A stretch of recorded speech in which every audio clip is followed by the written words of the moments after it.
Hello అండి, మునగాకు కారం పొడి ఎలా రెడీ చేయాలో అయితే ఈ వీడియోలో అయితే చూసేద్దాం రండి. మరి మునగాకు తినడం వల్ల 300 రోగాలు నయం అవుతాయని అయితే పెద్దలు చెప్తారండి. మరి అన్ని పోషకాలు ఉన్న ఈ మునగాకును మనం ఎలా వదులుకుంటామండి? చక్కగా మునగాకును తీసుకువచ్చి శుభ్రంగా నీళ్ళల్లో కడిగి ఇలా పొడి బట్టలో వేసి ఆరబెట్టాలండి. ఆకు మొత్తం ఏమాత్రం తడి లేకుండా ఆరిపోయిన తర్వాత అందులోని నలకలన్నీ ఏరేసి నార పీచు అంతా ఏరేసి ఆకు సపరేట్ చేయాలండి.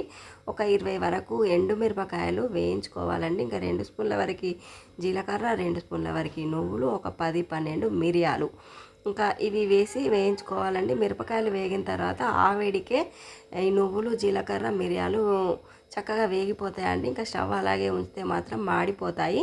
వెంటనే స్టవ్ కట్టేసి ఇంకా సాట్లో పోసేయాలండి. ఇంకా అదే ఫ్యాన్లో మళ్ళీ మునగాకును మనం ఆరబెట్టుకున్న మునగాకును కూడా వేసి కరకరం అనేలాగా వేయించుకోవాలండి. మనం ఇలా చేతితో నలిపితే క్రిస్పీగా నలిగిపోవాలండి. ఇంకా ఆ స్టేజ్లో ఉన్నప్పుడు మనం ఇంత చింతపండు కూడా తీసుకొని ఇంకా అందులో వేసి వేయించుకోవాలండి.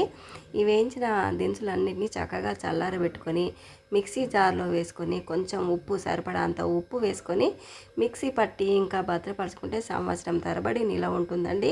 మునగాకు కారం దేంట్లోకైనా వేసుకోవచ్చండి. వేడి వేడి అన్నంలోకి, చపాతీల్లోకి, దోశల్లోకి, ఇడ్లీల్లోకి దేంట్లో తిన్నా కానీ ఇంకా టేస్టీ ఉంటుందండి. ఆరోగ్యానికి ఆరోగ్యము చేకూరుతుందండి. లేకపోతే మనం ఏదైనా కూరల్లో కూడా పైనుంచి గరం మసాలా లాగా కూడా చల్లుకోవచ్చండి.